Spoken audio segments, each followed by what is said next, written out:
Welcome to ESVN, the Emma Sports Vigilant Network show. My name is Emma Vigilant, and you know what to do, folks. Subscribe, youtube.com/ESVN show. Put on push notifications so you know if we're going like 10 minutes early just because we're ready, like we're doing right now. You can rate us 5 stars on Apple, on Spotify, and you can like this stream. You can comment below if you have any thoughts. And say hello to Bradley Alsop. This is ESVN OT. You know what they say, Emma? What do they say? When you don't have to... Actually, you know what? What do they say?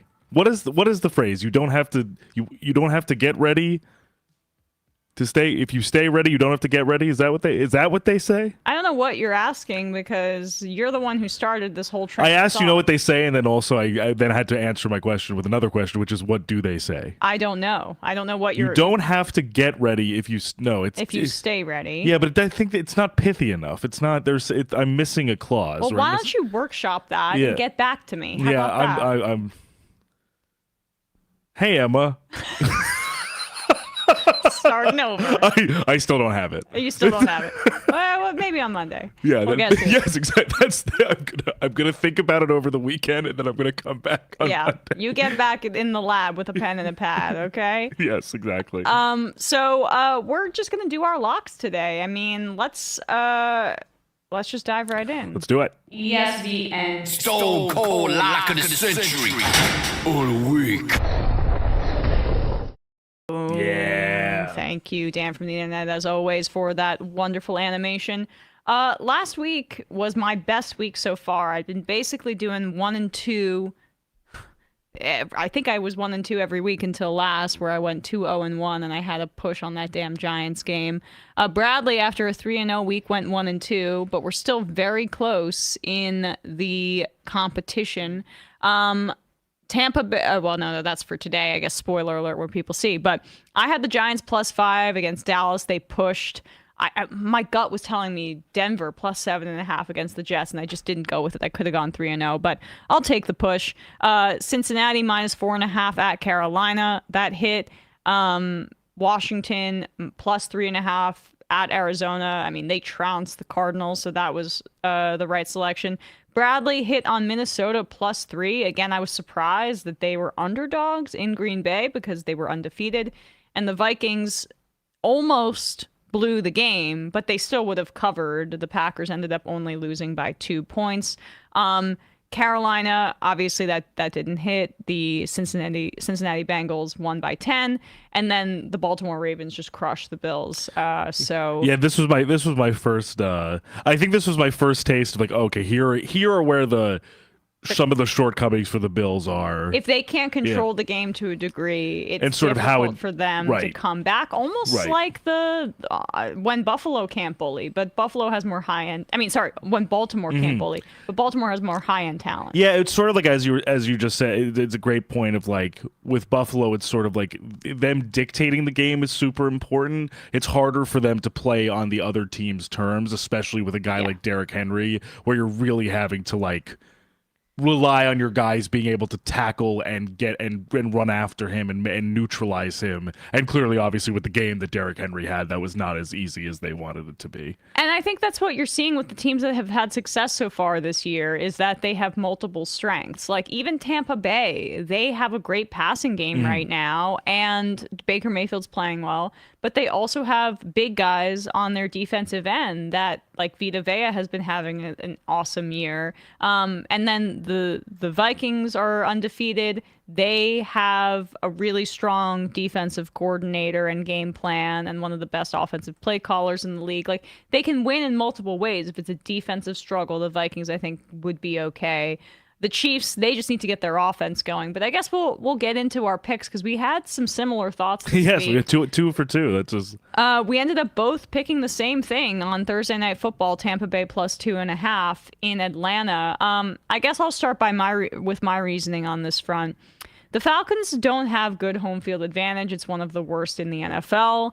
The games that the Falcons have won by this point were both really just the other team giving the game away, whether it be the Eagles, whether it be the Saints last week, who they kept turning the ball over. And there was, an issue with, I think it was Rashid Shaheed catching a kick, and he just fumbled it right into the end zone, and that set the Saints back. And the Eagles just completely collapsed and lost by 1 to the Falcons, and then Jalen Hurts threw a horrible interception when he could have driven the ball down and they could have won the game on a field goal. So either way, I mean, it's not like Atlanta has had one convincing victory this year. And just from the eye test, Kirk Cousins still is not throwing the ball right. He is struggling to get the ball to the guys that are supposedly like integral to their success, and like Drake London's having an okay year, but Kyle Pitts is still disappointing. It's the Darnell Mooney, Ray McLeod show underneath for him. And the other thing is that Bijan Robinson showed up on the injury report this week, seemingly with hamstring tightness. He's going to play tonight, but it's just something for me to monitor, and it's a short week. Tampa's just the better team in my estimation right now, and the quarterback who's playing better. And they're in a dome in a pretty friendly arena. Yeah, and I think to your point about even how the Falcons won their game against the Saints last week. I mean, it was a game without the Falcons, who I think, for the calling card of what we were sort of anticipating the Falcons team to be, would have been sort of this like high octane offense with a, much more highly proficient quarterback to sort of shepherd it. And instead, they won that game almost entirely off the strength of like defensive touchdowns and big defensive plays and Younghoe Koo's foot. Right. Like, I don't believe there was not an offensive touchdown, right? I don't think that. I'm not sure about that. Or there was I just think very little offensive output that was actually kind of swinging the game for the Falcons against the Saints. Yes. And so that's sort of partially why I was a little surprised that Kamara had a touchdown, but Carr did not throw for a touchdown. But the Falcons didn't have one, right? Oh, that's who. I'm sorry. No worries. I'm still kind of sick. I'm pretty sure they didn't, but it was. Or at I the think very you're least, right. No offensive. Because I think there was like a muffed punt touchdown where Shaheed mishandled the ball, and then obviously Koo's numerous long field goals. So that's why I was a little surprised that the Buccaneers were the dogs coming into this from where we were looking, and especially with how they played against the Eagles, which I thought was a really, really great performance by the Bucs offense. So obviously, as we're saying, they're on the road, but maybe you're right. They didn't score an offensive touchdown. Yeah, which is wild, just given what we were potentially or thinking this was going to be, and so far, based on what it is so far with the Falcons. So we'll see, but I definitely am liking the Bucs and their offense more going into it than I do with the Falcons right now, on both sides of the ball, honestly. Okay. All right. Yeah, I'm in agreement with you. So we both have Tampa Bay plus 2.5. I think they win outright and then obviously cover. And then we're thinking something similarly for the later window game in LA, Green Bay against the Rams. The fact that this is just a 3-point spread is shocking to me, given the level of injuries that the Rams have been facing. And I think it's just because Jordan Love looked so bad in the first half against the Vikings when they went down 28-0 and threw some really bad interceptions. But the problem is that he didn't practice all week at all. And then he found his groove in the second half and they almost came back. I think they're a really talented football team. I think they ride that momentum into Los Angeles. The Rams defense is not good in the post-Aaron Donald era and with the injuries that they have. And White has not been good in the secondary. The Packers defense hasn't been that good recently, but I still think that given the offensive line receiver injuries for LA, that the Packers are going to be able to get home on Matthew Stafford and get some sacks, maybe get a turnover or two, because Stafford's not protected well and also is not, at this point in his career, the kind of guy that can be an elusive scrambler. So, I don't know. I was surprised to see this line be so small. I think it's more just like it scares you that McVay and Stafford are such a potent duo. But if they win, that's it. That's the only reason. I think that's honestly probably where the total comes from, is just because even in last week's game, all of the kind of like fight that the Rams had was primarily just by virtue of just the kind of brilliance of Matthew Stafford and what Sean McVay was kind of drawing up for him, and even some of the kind of ingenuity in the run game with Kyron Williams. But as you were saying, the defense is it just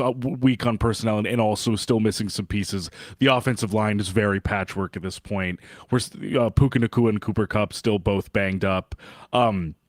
And as you were saying too, I think honestly with maybe some rest, with maybe a little bit of rest throughout the week, as well as some practice and kind of getting more back into the rhythm of starting, Yeah. I don't see a huge drop off for the Packers offense coming, especially since as they kind of settled into their rhythm, they were able to still get within 2 of the Vikings in that game and only lose 31-29.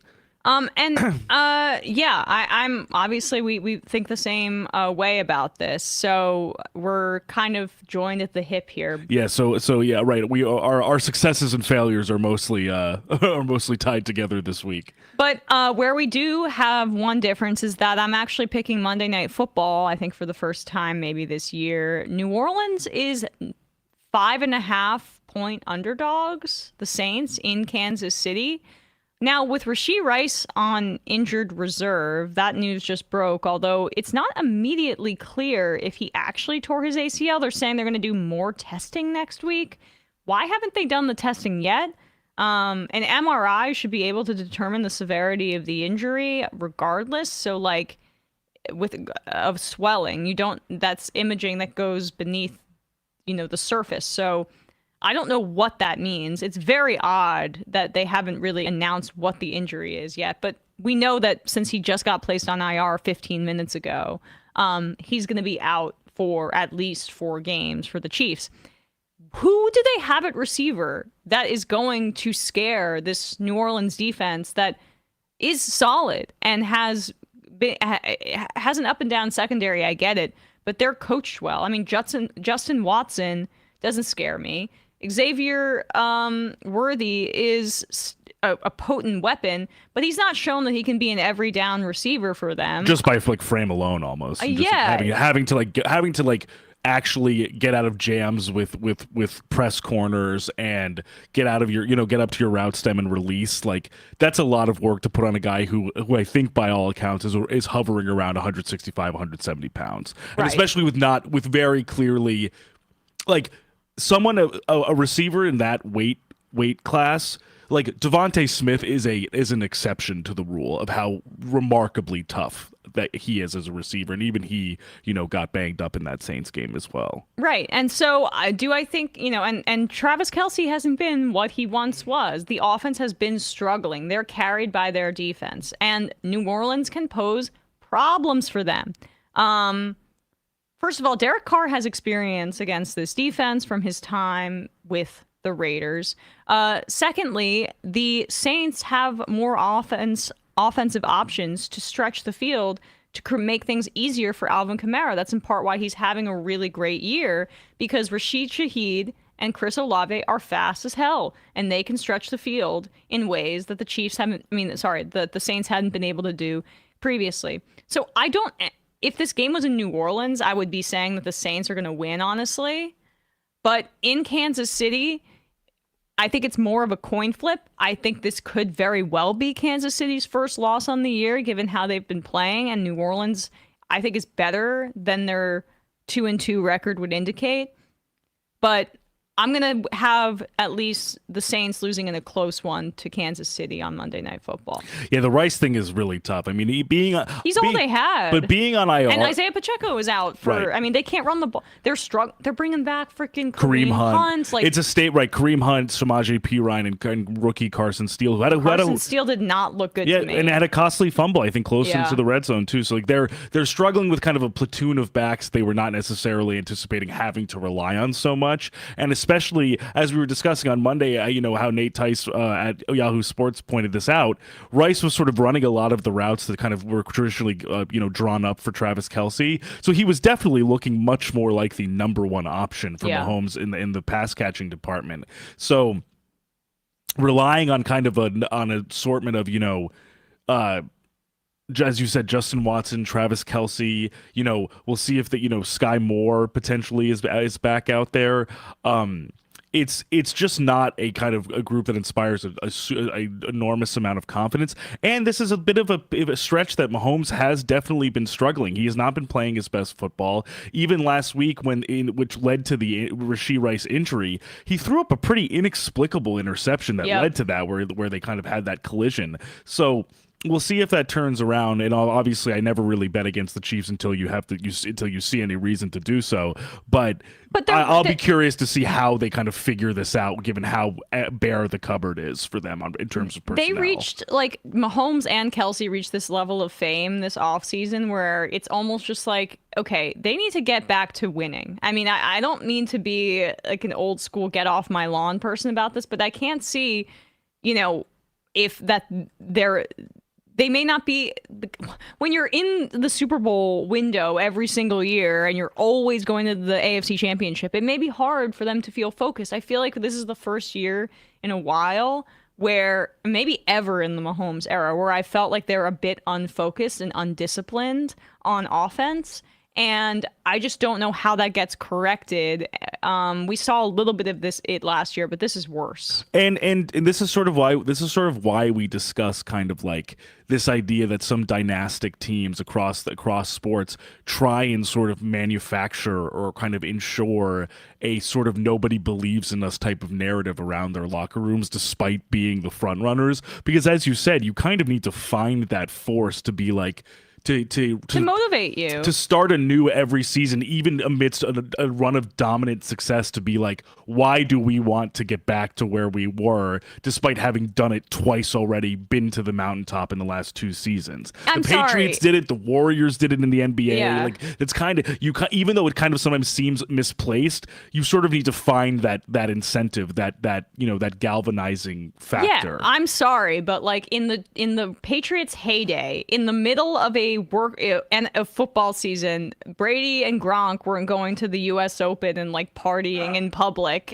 after a game. And like, I know it was a long week, but it's just is like, I like that Andy Reid lets these guys be themselves, but there have been a few things where it's like, maybe this team needs more discipline, both in terms of what they're doing off the field and also in the building. Reed's a great play caller, but I'm like, I struggle always with the idea that like Matt Nagy is like that's the other thing, is like a top lieutenant in kind of scheming out or designing that offense, or like consulting with Mahomes directly as Matt Nagy of all people. Well, Mahomes' clutchness got them over the edge last year to win the Super Bowl, but that's Mahomes being maybe one of the greatest we've ever seen, even though he's not having a great year. The loss of Eric Bieniemy really was a thing, and he was the quote disciplinarian in that organization. He was the tough SOB that put them in line. So that's more of a larger conversation. But I do think they miss Bieniemy, and I don't know why they wouldn't.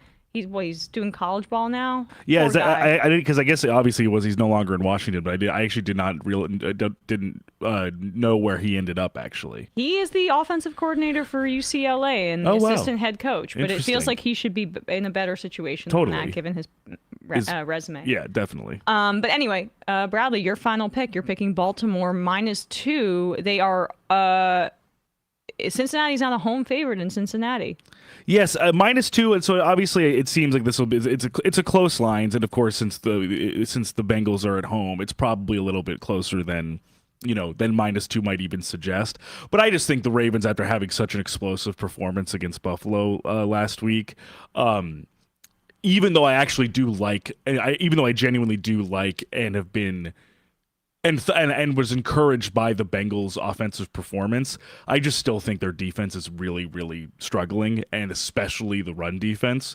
And so if the Ravens are able to follow a similar blueprint that they did against Buffalo, they could have a significant amount of success on the ground, and both with putting it in Derrick Henry's hands, but also with drawn up plays for Lamar, or if Lamar does need to scramble for whatever reason. I just think they could really impose their will on the defense. Maybe, of course, because I genuinely think it's in the typical 2020s Bengals way.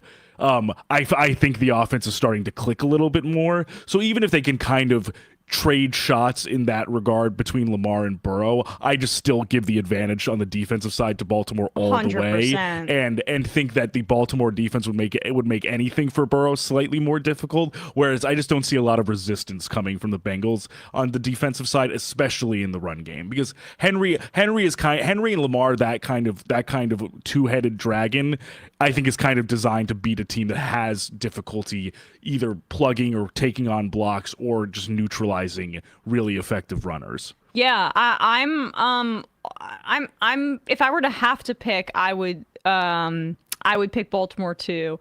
Cincinnati does scare me because they are so talented, and Baltimore has shown signs that they're streaky if they get off of their game plan. Yeah. They're like the most elite at that in that particular category.